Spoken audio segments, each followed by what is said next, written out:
Welcome to the Bullington Capital Report, hosted by Bill Bullington. For the next hour, you'll receive information on current market conditions and trends that could affect your financial future. If you have a question, you can participate in today's program by calling 216-901-0945. That's 216-901-0WHK. You can also reach Bill by going to his website, bullingtoncapital.com. And now, here's Bill Bullington. And I'm back. Like it or not. That's getting pretty old, isn't it? He's saying that. That's probably old for you, but I still enjoy saying it. Gives you a little insight into my personality. Oh, just kidding. Kind of. But yeah, lots of man, you know what? You don't have to go to the movies anymore, because if you want to watch, say, a horror film, you just go to YouTube and you look up the latest news. Oh, I'm just kidding. But it is amazing the number of things that are happening and changing right before our eyes. Just mind-boggling. I would not have anticipated a world ever that existed like this one. And not that I'm complaining, because we have it very good. And I think a lot of times people forget. They just forget how good we actually have it. And it is it's kind of a big deal. It's a really big deal. And is it perfect? Heck no. Is it ever going to be perfect? Probably not. Because you know what? You got people involved. Very difficult to have perfection when people are involved. Yeah, everybody yeah, there you go. But, that's what makes life interesting. It is super interesting. And I think from an investment standpoint, if you're getting ready to retire, that's one of the things I'm going to keep coming back to. And one of the reasons I keep coming back to this is it's such an important thing. We all work towards that in our lifetime. Or it's my own personal opinion that we probably should be working towards that, or at least having an eye on it. And it's really important because it really takes a significant amount of money to be able to replace the income that you're getting when you're working. And I mean, it is a ton. If you look at the College for Financial Planning's 4% rule, it's actually not theirs. It was done by a financial planner, and said 4% plus inflations. And that's what people are missing. When they look at their retirement distributions, that 4% rule included inflation. So that's a big deal, because prices at the current inflation rate are going to double in about 9 years. Hopefully, a couple of years from now, the inflation rate slows down. Because that's really tough to keep up with. But anyway, just having a pretty good idea of where you're going to be financially, at what ages, whatever. Let me make this really simple for you. Take that 4% rule and take your current income, whatever your current income is. Now subtract 20% off of that. Here's why you're going to subtract 20%. Because when you get into retirement, you're not going to be paying Social Security tax on that money. Okay, that money is gone. So that's at least that in it's at least 7.2. If you're self-employed, it's right around 15. So you're not going to be paying that anymore. So you don't have to worry about replacing that income because you're spending it all now. Okay. Now, if you save, you should be saving somewhere between 15 and 20%. When I first started in the industry, by the way, they used to say you only had to save 7% of your income. And the reason that they were saying that is that you could get a CD that was paying 10%. Well, those days are gone, have been gone for an incredibly long time period. So now instead of saving 7%, you're going to have to make that somewhere probably between 10 and 20%. And I'm just picking the middle and saying 15. Incidentally, when you say 15%, if you are working for someone else, and if you're not working for someone else, and you set up a retirement plan that you can deduct, from your taxes, and it's not going to cost you that as much as you're saving. So if you're saving around 15%, your cost is probably somewhere around 10%. So you're saving $150, and your check only goes down by 10. How cool is that? That's an extra $50 right in that. That's pretty good. That's why I call those things magic. Where else would you take a $100 investment? Actually, it's a $150 investment that only cost you $100. I mean, that's it. It's the only place. That's the only place that you could do that. So, and if you take advantage of it, great. And now, let's go back to where I started before, and let's say I'm getting ready to retire. I want to know how much money I can generate off my investments. A normal, well-diversified portfolio, the standard rule is 4%. I've seen them as high as 5 or 6%. There is actually a website that is provided to me by BlackRock that gives me an indication of the sustainable amount of income that you could generate in retirement. And since BlackRock's the largest asset manager on the planet, and they're using artificial intelligence to develop these plans, if you want to find out what that is, hit me up. Either email me or call me, and I'll be glad to run that through the software for you and kind of give you an idea of what the amount of money you could generate off of your retirement savings is relatively safely. They'll tell you that when they do that, they're doing it with something that they. Well, I won't bother with all the technical details. It's basically more often than not that you would be safe running a certain type of a portfolio, maybe at 60% fixed income and 40% stocks if you're in your 70s or 80s, or if you're just real conservative. If you're 80% stock and 20% fixed income because you are really aggressive, and most people need to have an awful lot of money, by the way, to be that aggressive, because if you get too aggressive, you go through a big decline like 2007 through 2009, where the S&P peaked in November 2007, and when it bottomed out in 2009, March of 2009, it was down about 57%. That's a little rough. That's actually very rough. So, and it took years to recover. So that's called a sequence of events return. If you look at the returns in the long run, yeah, they're pretty good. Somewhere around 8 to 10% or so, depending on the time period that you're looking at. Pretty good, especially with current CD rates right around 2 or 3%. So that looks really good. The problem is you've got to have an extremely long time period to be able to count on those returns with a high degree of accuracy, or what I would consider a high degree of accuracy. And that's at least a 70% chance. So, long story short, the older you get, the more conservative you should be getting. Now, under that auspice, you really have to kind of stay within your own comfort zone. What's your comfort zone? Now, you may, in fact, need to take on a little bit more risk than you're taking on. So if you're not at least 40% in stocks right now, I wouldn't try to take out that 4% rule, because the other money that you have, you're probably net after expenses and fees. If you're doing the A+ job, your net returns on that are probably going to be slightly less than 3%. So if you got half your money at 3%, that only adds 1.5% to your total. Does that make sense?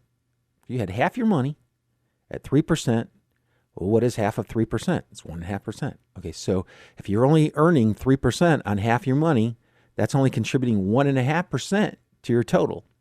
Now, if the other half was in a diversified stock portfolio, or diversified stock portfolio, it could be tax deferred, by the way. We'll talk about that in just a little bit. But if it were in a diversified stock portfolio and you were going to take out let's say you're taking out 5%. Okay, half of 5% is 2.5%. So you've got 2.5% from one, and on the 3%, you're going to get 1.5%. on the total. And there you are right around, that's the 4% rule. So that should get you by. In most cases, even if you had really crappy returns, the way that somebody who retired in March of 2000, right before the market went down 50% the first time, and then you came up and you went through November of 2007 when it went down further than it did in March of 2000, which, by the way, didn't stop going down until March of 2003. That's the other thing that kind of bothers me about a lot of the modern techniques of portfolio management. They don't look from peak to trough, like from March of 2000 to March of 2003. They look on an annual basis, how much was it down by, and they tell you what the average, they call it a mean standard deviation, or actually a standard deviation of returns. And they say that the risk is only 16% or so. Really? Tell that to somebody who lived through March of 2000 through March of 2003, or November of 2007 to March of 2009. Somebody forgot to tell the stock market it's supposed to begin and end its cycles on a calendar year. So my point is, the academics look at it on a calendar year basis because they say, well, it's the only way that you can do it, because we need to use these numbers. I know what you're doing. You're making the numbers fit. You're making a square peg fit into a round hole, and what you're doing is you're getting a sledgehammer and pounding it through it. It really doesn't work that well. So bottom line is, it's relatively simple. Depends on your age and how you've got your portfolio positioned, but I can give you an estimate in about 15 minutes if you decided that you wanted to call in and try to get that information, or email me. I'd be much more than happy to do that. It's such an important thing that you have a pretty good idea of what you can expect to generate from your investments. That way you can add that money to whatever Social Security or pension funds you might have, and that gives you an excellent idea of what kind of lifestyle you could lead in retirement. Now, I've only got a few, maybe 1 minute until I have to go to commercial break, but when I come back from commercial break, I'll talk about what you can do leading up to that retirement to try to make sure that you get as close as you can to that 80% number, 80% of your pre-retirement income. And that is not easy, incidentally. And when you start doing the math, you kind of find out, let's say your household income is $100,000. You're a stay-at-home husband, and so your wife actually earns the income. You'd be surprised how many times I see that these days. So $80,000. I'm sorry. Let's say the income. Yeah, well, $80,000. Actually, I'm going to go to $100,000. I'm going to stick with the 100 to keep my math simple because I forgot my calculator. So if I got $100,000 income, 80% of $100,000 is $80,000. Okay, $80,000. If we were going to take a 5% withdrawal rate, which is actually higher than the that 4% rule. So I would need 1.6 million to generate that. 1.6 million to generate 80 grand, taking out 5% a year. Okay, so hopefully you're in your mid to late 60s before you start taking that money out. And we'll talk about why as soon as we come back from these commercial messages. This is Bill Bullington right here on 1420. Stay tuned.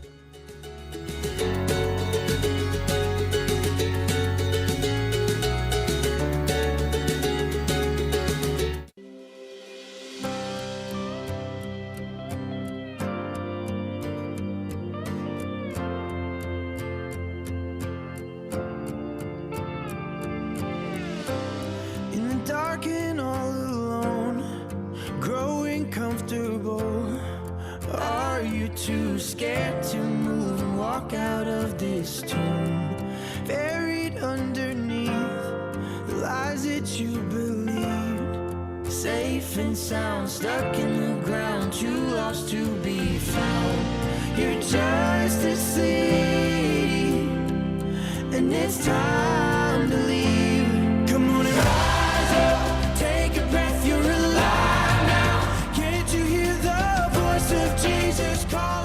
And I'm back. Again, this is Bill Bullington. I'm the president of Bullington Capital Management.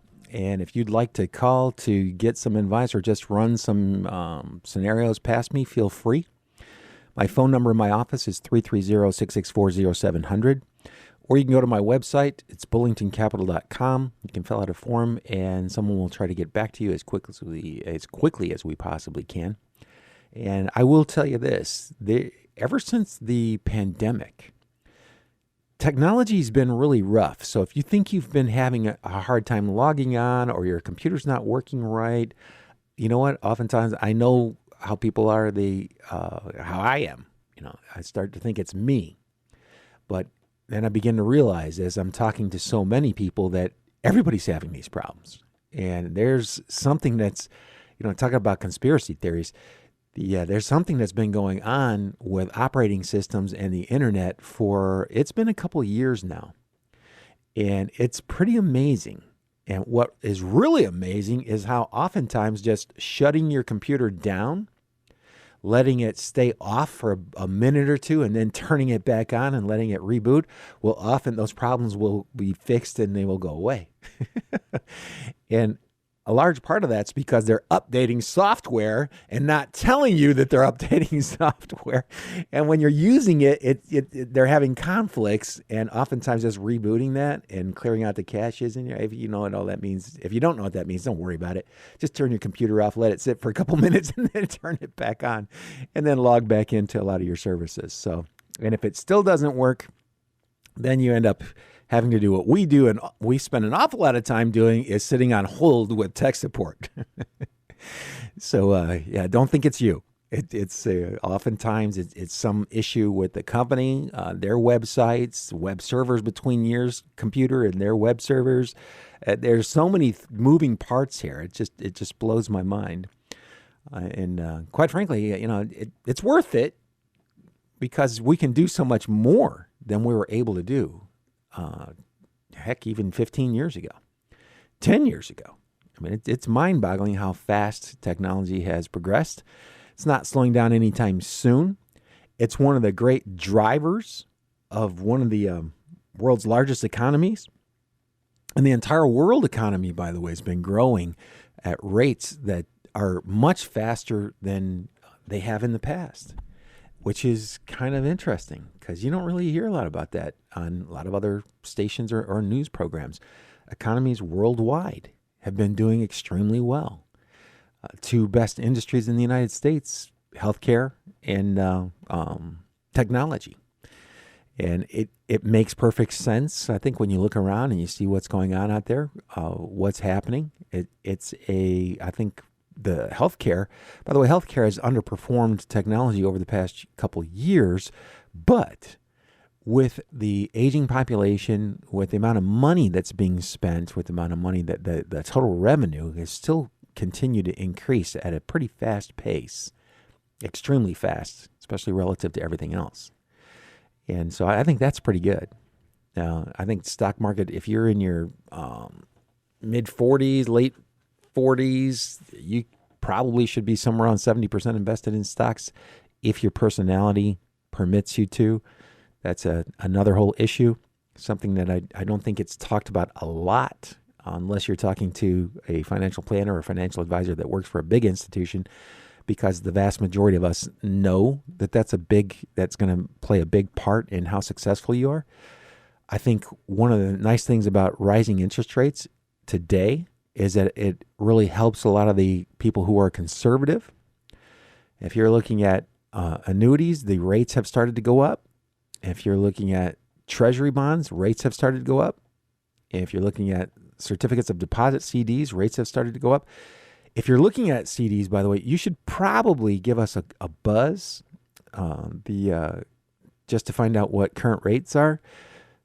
One of the platforms I use shops all around the country, and it's amazing. What they've actually done is they've turned CDs into bonds. You can buy CDs all over the country. And if you buy them from different banks, which are all available, they're buying and selling CDs just like they do regular bonds now. And so you can buy CDs from banks that may be in California, but they still have the FDIC guarantee behind it. And you can go way above the limits of the local banks. You know, they have a $250,000 limit on as far as what they will guarantee. So if you don't buy more than $250,000 from one bank, which you can do in these platforms because you can buy them from multiple banks, you could have several $1 million all backed up by the FDIC. How cool is that? And you're getting better interest rates. And check this out. You don't have to pay a commission to buy it or sell it. If we're managing it for you, there's a small management fee there, but you still come out way ahead of the average CD rate in the greater Cleveland area because we're going all over the country. And you can also have insurance on that money past the $250,000, and you can set this up in an account so that interest gets reinvested or gets sent to you. There's a free checking on it. By the way, all these services, these are things that we do for our clients. That's one of the reasons that we're in business, to try to help them out in those areas as well. So, if you're interested in all that, and you can set it up. By the way, you can also set up for online bill pay. Fidelity's got one of the better Visa cards, I think, that I've ever seen. You get 2% back, and there are no fees if you have an account there. That is kind of crazy that they do that, but it's pretty awesome. I'm just amazed. I'm absolutely amazed, and I think I use my Fidelity checking almost as much as I do my regular checking. So I only have 2 checking accounts. Those are it. I got that Fidelity, and I've got one at a local bank. Anyway, it's just mind-boggling, like I said, how much you can do online, and it can get very overwhelming. I will tell you that. It absolutely gets overwhelming. And in fact, that's one of the things I like to talk about on this program. I don't know if you caught this a little bit earlier, but that 4% rule that the College for Financial Planning has. Okay, so basically, don't try to stick to only taking out 4% of your assets. Because you're going to have to increase that over time to keep up with inflation. And you should never take out more than 6%. And that's kind of a rule that I read that was in a pension magazine that went out to people who run pensions. There's an entire industry out there of people who run pensions. In fact, Nationwide's one of the bigger pension fund administrators in the country, and that's one of the reasons I like to use their fixed indexed annuity, because I know they have a ton of experience, and they wouldn't make a promise. Well, they would try not to make a promise that they can't keep. You're not allowed to guarantee that. The Nationwide can't print its own money the way the federal government can. So the federal government can give you a much better guarantee. Now, that money that they're printing and handing to you is guaranteed, but it's not guaranteed to purchase as much as it did before they printed it. And that was actually a major cause in the Second World War. The German people were so fed up because they were making all these reparation payments for World War I that their government just started printing the money, and they had to carry baskets of money to buy a loaf of bread. And that can be very disruptive. Let's just put it that way. And so I wish life were easier. I really do. It would make my life so much easier, but I have to keep up with all this stuff, and it is sometimes a little mind-boggling. But what else am I going to do? Yeah, it's what I do for a living. It's what I chose. I still like it. It's very fascinating, especially when you're working with somebody who doesn't know quite as much and is interested in learning. I can cut your learning curve down by probably 90%. Now, that's like saying, all right, you don't have to run the whole marathon. It's 26 miles or whatever it is. So if you got to run 96% of it, if you can find a way to not to have to run 90% of it, then out of the 26, you're only going to have to run 2.6. I don't know if you've ever seen those guys from Africa.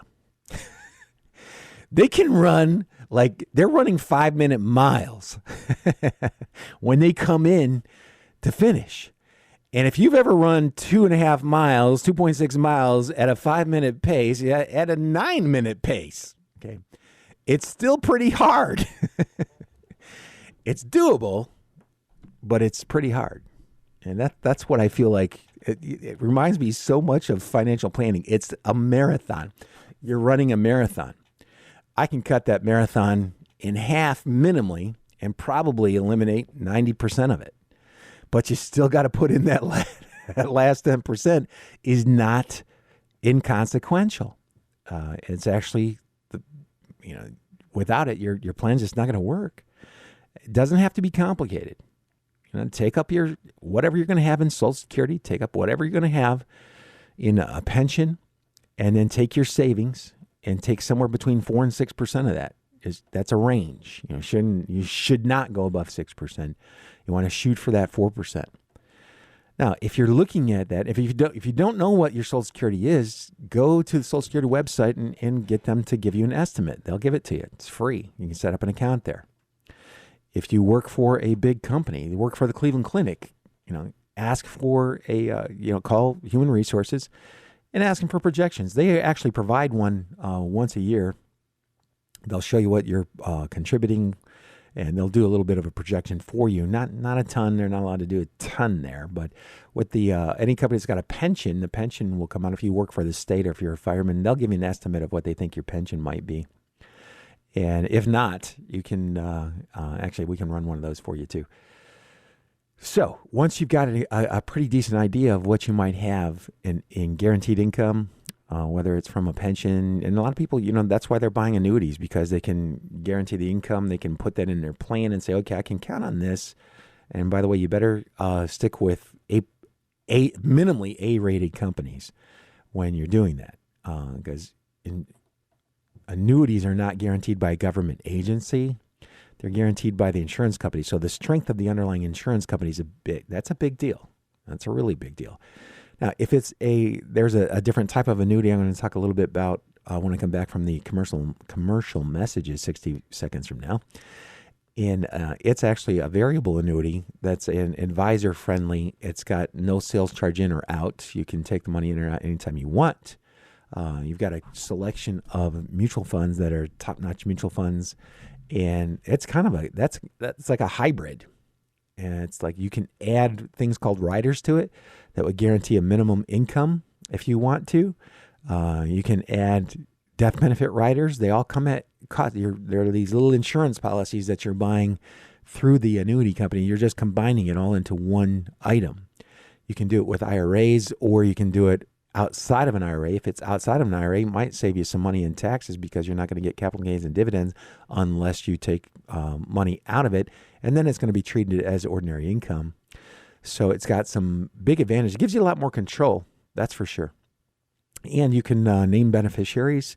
You can name a trust as a beneficiary if you'd like. But now that I hear the music, that means I got to take a real quick commercial break. This is Bill Bullington right here on 1420. Stay tuned because I will be right back. With no clouds in sight, who walks up to a giant and picks a fight, who turns a lion's den into a petting zoo, who can have church in a fiery furnace. Well, I'll tell you who. Crazy people trust in Jesus, following him wherever.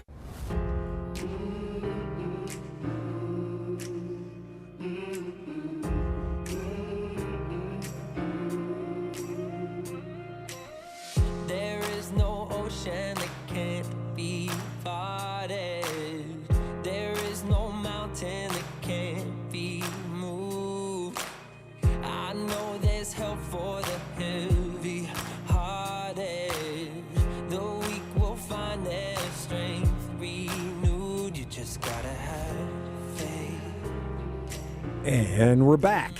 Excuse me. This is Bill Bullington. I'm here every Saturday morning from 11 to noon. If you'd like to speak with me, just go to my website, fill out a contact us form, or give us a call, 330-664-0700. I'll try to get back to you as quickly as I can. And, what's really interesting these days is the diversity in stocks. And by diversity, I'm really talking about their valuation levels. Some stocks are not valued very highly. I mean, it just blows my mind, especially with the market as high as it is, the super large companies that make up the S&P 500, their valuations are a lot higher, but they're not growing as fast. And it's been that way now for, 6 or 7 years. The larger, slower growth companies are being valued higher than the smaller, faster growing companies. I can promise you that won't always stay that way. At some point in time, it goes the way it should. Those smaller companies will have a tendency to bolt right past the really big ones. And if you do get a big correction, say if the S&P were to come down, 25, 30, 40% from here, then those companies that are slightly ahead of themselves, they're not grossly overpriced, but they could easily be down 30, 40%, no sweat. Okay, and to me, that's not grossly overpriced. Now, to a lot of people, that is horribly overpriced. So it depends on who you're talking to. And this is where your age comes into play. Today, if you can get above 2% net of fees and expenses and income with a guarantee, that's a pretty good rate for guaranteed, like treasuries or CDs. Okay. Or, high quality corporate bonds. That means AAA rated. I'm not interested in buying a whole lot of those, incidentally, because it's too hard. There's too much risk and you're not being rewarded for it. The income's not high enough. That's one of the reasons that I kept looking at these. I keep looking at the fixed index. I own that product. It's an annuity, and when I bought it, I was a little younger than I am now. So now that I've gotten it for 3 years, I'm very glad that I've got it. It gives you a schedule, so I pretty much know what to expect there, at least within ballpark, because it could change. It could go higher. It won't go lower, but it could go higher. And if you're interested in finding out what those rates might be, they're constantly changing, by the way. That's why I'm not using a specific example. I can just tell you that they're higher than most people are going to average in their stock accounts. The average investor in their stock accounts will probably make less money than a lot of these companies are willing to guarantee. So that's interesting to me.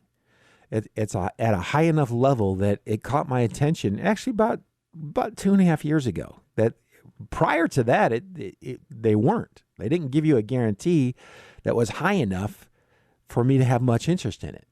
And as the guarantees kept going higher, then I started saying, you know what, this actually starts to make a lot of sense for an awful lot of people, especially if you're in retirement or you're approaching retirement, or you've got this money and you just don't want to have to think about it much. You'd like to get as much income as you can. You want to make sure that, well, it depends. The annuities that pay the most are the ones that leave nothing. When you pass away, if there's still money left in that contract, the insurance company gets to keep it. So they're willing to pay you a higher payout while you're alive, because when you pass away, they're going to keep whatever's left in there. If you want to leave money to your beneficiaries, you're going to have to take less of an income during your lifetime.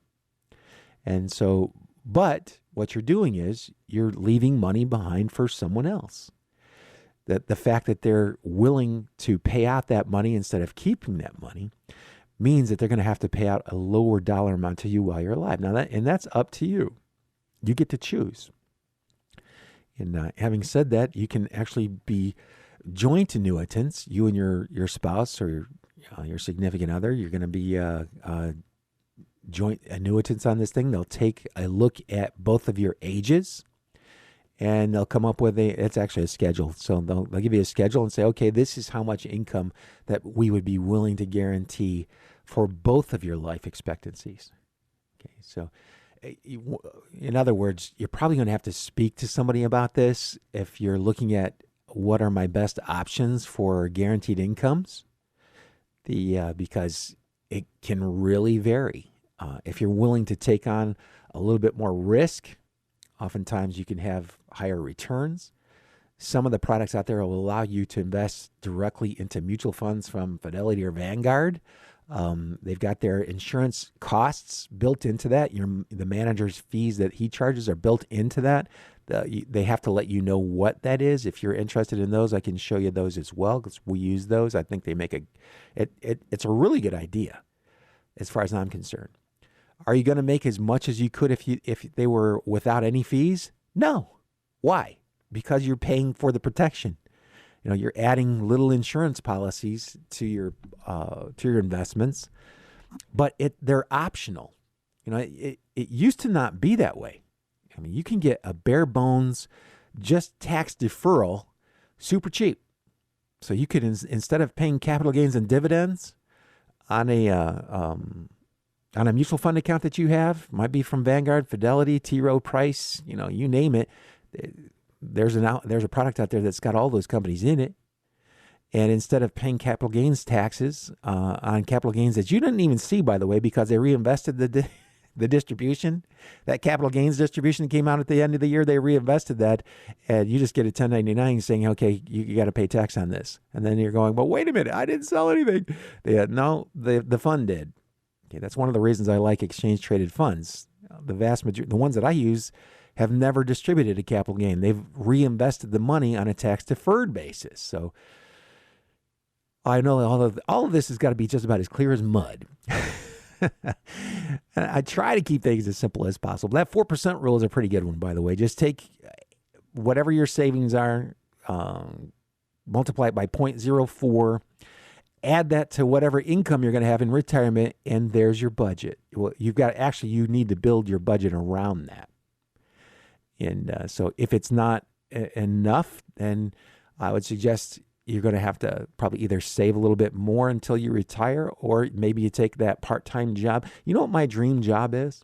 My dream job is working at Lowe's.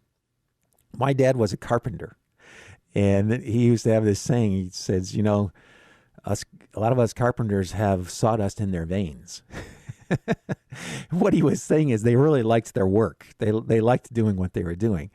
And I get it, and I have to admit, I got a little bit of sawdust in my veins, but I didn't think I could make enough money in that industry, so I didn't stay in it.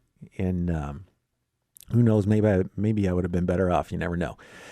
But having a little bit of sawdust in your veins, when you walk through that tool department at Lowe's or Home Depot or Menards, any of those stores, you just don't send me in there. I mean, that's like sending a female into a clothing store. You're not going to see her again for at least a couple of hours. And I'm in big trouble for that one. I just hope my hope my kids don't hear me. They're all girls. That's where I learned that, by the way. I mean, and by the way, that girls' clothes are expensive even when they're small. I remember going through the malls and going, oh boy, I hope they don't see that they just changed the new lines, and would try to sneak past those stores as fast as I possibly could. Anyway, I digress. It is retirement planning is not an easy thing. You just do the best you can. Try not to worry too much about it. You may have to take on more risk than you might be comfortable taking on, but you get to decide. And that's the whole thing about being a financial advisor. I can lay out all the options for you. I can explain what your options are, and you get to make the decision. It's your life, and I'll try to help you the best I can to execute your goals in the best way possible. And we use Fidelity as one of our custodians. They're wonderful. We use a firm called Axos. It used to be E-Trade. They bought it out, and they let us provide some pretty highly sophisticated portfolios. Fidelity does too. It's a lot more work for us at Fidelity. But those are our two primary custodians. And Fidelity just rolled out a platform. If you're interested, you can talk to me about it. But it's to allow people like myself, we're considered institutional, even though there's just a small group of people in my firm. They're giving us access to the same tools that Goldman Sachs and Merrill Lynch and all these other big firms have. And they're making us, they're allowing us to making it available to you. That's pretty cool. In fact, if you knew a lot, You could actually access this from their website. If you knew a lot about this stuff, if you know what a discount or a premium is, or a yield to worst, if that terminology doesn't throw you for a loop, at least a little one, then you're actually a sophisticated fixed income investor, and you will really be happy to find out what you have available to you through Fidelity. So I really like those guys a lot. I like Axos too, and we've got a third party that was bought out by Goldman Sachs, and they're a good firm too. I was really glad to see that it was Goldman Sachs that bought them out. The firm used to be called Folio. Because Goldman's in partnership with the U.S. government, so that firm's going nowhere. Fidelity's the largest, by the way, so they're going nowhere. And Axos is they're the biggest online bank in the world, actually. And they've got some pretty nice tools. But if you'd like us to take a look, if you just want to talk, I spend 95% of my day, well, not 95, probably 85% of my day just talking, and where people are mulling over, well, this is what I have. What do you think? Well, here are the options that you may or may not be aware of.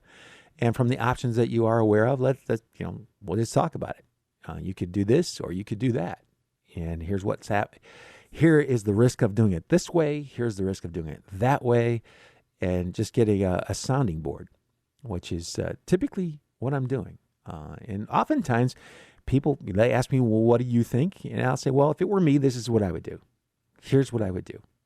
And because I'm a fiduciary, and by the way, I like to think it's because I'm a nice guy. But just so that you know, I am legally obligated to be a nice guy and to operate in your best interests. So I'm going to write down whatever it is you say. I'm going to write down whatever the decisions are that we make. I'm going to keep a file of that so that we all know that we're all on the same page. And that's the goal. Everybody's got the same page. Your goals I may have a completely different set of goals for you, given your situation, than you would like to have. That's okay. As long as you hear all the available options, the ones that make sense anyway, you get to make the decision. It's your money. You just have somebody there that is got a vested interest in you doing well. The better you do, the better I do. Most of the assets that we manage there are based on a percentage of assets. Even some of them pay commissions. The ones that pay commissions, I take the lower commissions so that I have they give you a choice. You can take a bigger upfront commission, or you can take an ongoing management fee structure. You don't make as much up front, but you've got a vested interest in watching that grow, because as it grows, your pay will actually go up. So when you do better, so do I. When you don't do as well, neither do I. I'm taking a pay cut. When your asset values drop, I'm taking a pay cut. So, with the markets being as volatile as they are, imagine that. I've got all these, a lot of expenses I have to cover, and I see my income fluctuating on a monthly basis by a pretty wide measure. So anyway, not that that's important. What is important is that we have a lot of options available to us. I don't really care who I'm using. I use BlackRock, I use some Vanguard, I use Fidelity, I use Nationwide. I'll probably be using some Pac Life here coming up shortly. I try to go where I find the best products because it's in my client's best interest, and that's in my best interest. The more money you have, the better we all do. And that's how I thought the business should have run from the beginning. And I was talking to a good friend of mine. I met him, probably 25 years ago. He's getting ready to retire now. And we were talking about that transition. And I was kind of a little surprised. I was early when I left and I started doing what I'm doing, where it's just a fee-based practice, and it's 95% fee-based. And I just thought that, this is probably in the client's best interests. That I can serve my clients better doing this. I took a massive pay cut. I mean, it was huge. It's a good thing I was a lot younger then. But in doing that, I just thought this is the way it should be. You should actually, your advisor should have a vested interest in seeing you do as well as you possibly can. And that, it works out. It works out very well. And I think the whole industry should have started out that way. That's the way it should have been from the get-go. And it has been the fastest growing segment of the investment population as our fee-based advisors. Now that I hear that, the music means my show is over. Thanks for listening, everybody. This is Bill Bullington. I'm here every Saturday morning from 11 to noon. Have a good weekend. Good luck. Good investing.